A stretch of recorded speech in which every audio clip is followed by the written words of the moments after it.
તો એકદમ ટેસ્ટી અને પરફેક્ટ રીતે જો તમે પણ આ રીતે સ્માઇલી બનાવી લીધી તો બહુ જ ટેસ્ટી બનીને રેડી થાય છે. સ્વાદમાં તો બહુ જ ટેસ્ટી લાગે છે આ સ્માઇલી. તો એકવાર આ રીતે બનાવીને ટ્રાય કરજો, એકદમ ટેસ્ટી બનીને રેડી થાય. હાય ફ્રેન્ડ્સ, આજે હું શેર કરીશ તમારી સાથે સ્માઇલી બનાવવાની રેસીપી. તો આપણે બજાર કરતાં બી એકદમ ટેસ્ટી સ્માઇલી બનાવીશું. તો આગળ આપણે બટાકા લઈ લીધા છે, એને બાફી દીધા છે. તો સરસ એવા બાફી અને ઠંડા કરી લેવાના છે આ રીતના. તો અહીંયા છોલી પણ લીધા છે. હવે આપણે એને મેશ કરવાના છે. તો આ રીતની આપણે છીનીમાં છીની લઈશું, જેથી એકદમ ગાંગડા ના રહે. તો આ રીતે આપણે છીની લેવાના છે, જોઈ શકો છો. આ રીતે આપણે બધા છીની લઈશું સરસ એવા. તો ઠંડા થયા પછી આપણે છીનીએ ને તો ચીકાશનો ભાગ ના રહે અંદર. આપણે આ રીતે બધા બટાકાને ઘસી લીધા છે છીનીમાં, જોઈ શકો છો સરસ એવા આ રીતના. અહીંયા આગળ હવે આપણે એની અંદર મસાલો કરી લઈશું. બટાકા જોઈ શકો છો સરસ આપણા બટાકા રેડી થઈ ગયા છે છીની આ રીતના. હવે મસાલો કરી દઈશું એમાં આપણે. તો આપણે એની અંદર એડ કરીશું બ્રેડ ગરમ. તો અહીંયા આગળ મારી પાસે બ્રેડ ગરમ રેડી હતો, મેં બનાવીને આગળ મૂકી રાખ્યો હતો, તે એડ કરીશું 1/4 કપ જેટલો. તમારી પાસે ના હોય તો તમે 2 બ્રેડને શેકીને એડ કરી શકો છો. હવે 1/4 કપ જેટલો આપણે કોર્નફ્લોર એડ કરીશું. અડધી ચમચી મરી પાવડર એડ કરીશું. હવે એની અંદર સ્વાદ પ્રમાણે મીઠું એડ કરીશું. તો અહીંયા 1.5 ટેબલ સ્પૂન એડ કરું છું. અહીંયા આગળ આપણે લીલા મરચાં એડ કરીએ છીએ 2 ટેબલ સ્પૂન જેટલા. તમે સૂકું પણ એડ કરી શકો છો, પણ લીલાનો ટેસ્ટ એકદમ જબરજસ્ત આવશે. એકવાર ચોક્કસથી આ રીતે લીલા એડ કરીને ટ્રાય કરજો. હવે બધું આપણે મિક્સ કરી દઈશું સરસ એવું.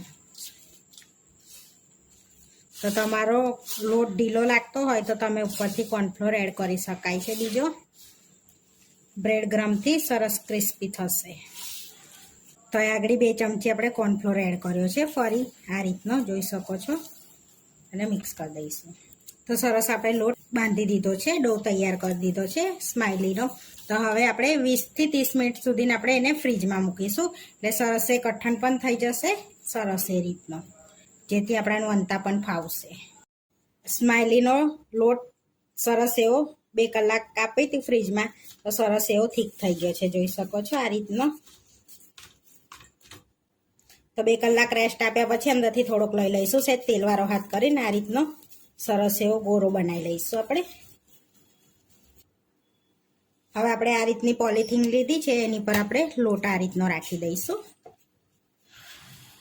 હવે આપણે આને આ રીતની બંધ કરી લઈશું અને વણી લઈશું સરસ. એ તો બહુ પાતળી નથી વણવાની, થોડીક ઠીક રાખવાની છે આપણે, જેથી સ્માઇલીનો શેપ આવે એ રીતનો. સરસ એવી વણી લીધી છે આ રીતની, જોઈ શકો છો. તો બહુ જાડી નહીં બહુ પાતળી નહીં, મીડિયમ રાખવાની છે. બહુ જાડી રાખશો તો તરવામાં અંદર ગદગદી રહેશે. હવે આ રીતનું આપણે મોલ્ડ લેવાનું છે, ગોલ કટ કરવાનું. અને અહીં આગળ કોર્નફ્લોર લીધો છે, એમાં મોલ્ડને આપણે આ રીતે કોટ કરી લઈશું પહેલાં, અને પછી આ રીતે કટ કરીશું. જોઈ શકો છો આ રીતની થિકનેસ રાખવાની છે આપણે.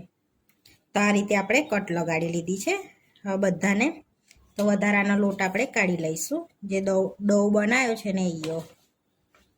તો અહીંયા આપણે વધારાનો લોટ કાઢી અને આ રીતની સ્ટીક લઈશું, એને આંખોનો શેપ આલીશું. આ રીતના આંખોનો શેપ આલી દઈશું આપણે, અને ચમચીથી આપણે એને મોનો શેપ આલીશું આ રીતે.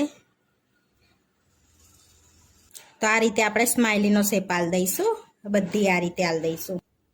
તો આ રીતે આપણે પ્લેટમાં રાખીને 2 કલાક માટે ફ્રીજમાં રાખવાની છે. અને તો આ રીતે બધી આપણે સ્માઇલી રેડી કરી દીધી છે. હવે 2 થી 3 કલાક માટે ફ્રીજમાં રાખીશું આપણે, એટલે સરસ સેટ થઈ જશે સ્માઇલી આપણી. અને બધી આ રીતે રેડી કરી દઈશું આપણે, જોઈ શકો છો સરસ એવી. આપણે સ્માઇલી સેટ થાય 2 કલાક થઈ ગયા છે, જોઈ શકો છો સરસ એવી. હવે આપણે તળી લઈશું. તો આ સ્માઇલીને તમે આ રીતની ડબ્બામાં ભરીને સ્ટોર પણ કરી શકો છો. તો ફ્રીઝરમાં રાખવાની છે સ્માઇલીને આ રીતની સેટ થયા પછી, જોઈ શકો છો સરસ એવી. તો તમે જી બ્લોકમાં બી પેક કરીને એને રાખી શકો છો. તો આ રીતે સ્માઇલીને આપણે આ રીતના ડબ્બામાં પેક કરીને પણ સ્ટોર કરી શકાય છે. આ રીતનું એરટાઇટ ડબ્બામાં આપણે ફ્રીઝરમાં રાખીશું, તમે લાંબો સમય સુધી સ્ટોર કરી શકો છો. હવે તળીને પણ બતાવું તમને મેં. તો અહીંયા તેલ ગરમ કરવા મૂક્યું છે, ને તેલ ગરમ થઈ ગયું છે સરસ, એટલે આપણે સ્માઇલી એડ કરી દઈશું આ રીતે. અને એકદમ ધીમા તાપે આપણે એને તરાવા દેવાની છે સરસ એવી 3 થી 4 મિનિટ સુધી તરાવા દેવાની છે અંદર આપણે ચમચો એડ નથી કરવાનો હમણાં આપણે પલટાવવાની નથી થોડીક તરાઈ જાય ને પછી જ પલટાવીશું જેથી આપણી સ્માઈલી ભાગી ના જાય સરસ એવી ગોલ જ નીકળે તો આ રીતે તરાઈને ઉપર આવે ને પછી જ આપણે પલટાવવાની છે ને તો હવે આપણે એને પલટાવવાની છે તો આ રીતે આપણે પલટાઈ લઈશું અને એકદમ ધીમા તાપે ક્રિસ્પી થાય ને ત્યાં સુધી તરાવા દેવાની છે આ રીતે તો આપણે સરસ સ્માઈલી તરાઈ ગઈ છે તો હવે પ્લેટમાં લઈ લઈશું તેલ નિતારીને એને આ રીતનો કલર રાખવા દેવાનો રવા આપણી સ્માઈલી તરીને રેડી થઈ ગઈ છે હવે સર્વ કરી લઈશું અહીંયા આપણે સ્માઈલી લઈ લઈશું અહીંયા ટોમેટા કેચઅપ જોડે આપણે સર્વ કરી લઈશું તો આપણી સ્માઈલી બનીને રેડી થઈ ગઈ છે ઉપરથી ક્રિસ્પી અને અંદરથી સોફ્ટ એવી સરસ જોઈ શકો છો આ રીતની